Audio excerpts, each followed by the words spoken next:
Jewellery started for me a couple of years ago, really. I went and saw one or two bits of jewellery and think, I could make those. And then we got into the reenactment and I thought, I could make those. And it started from there. So I built up a little bit of kit, very, very slowly, got a bit of the material in and started to make one or two bits of jewellery.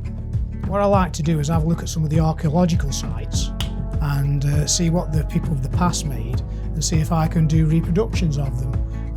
I specifically love the Anglo-Saxon, Viking, Romano-British and Celtic style jewellery.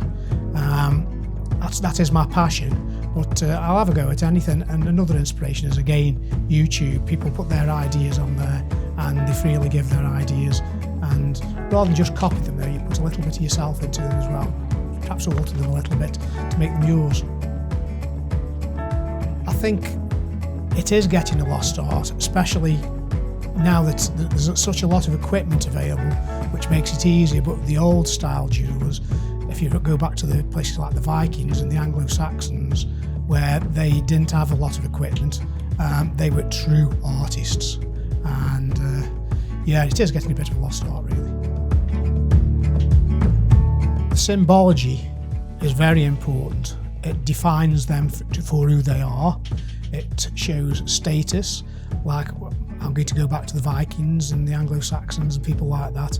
The jewellery they wore gave them their status. So, for instance, a lowly peasant would probably either have no jewellery or they might have something made out of iron. And as they got a bit more upmarket, they would have the bronzes, then they go to the silvers, and then they go to the golds. So these things are very important. For a man to walk down the street with a gold Thor's hammer or a gold arm ring on or something like that says straight away, I am important, I have money. So jewellery is very important to these people.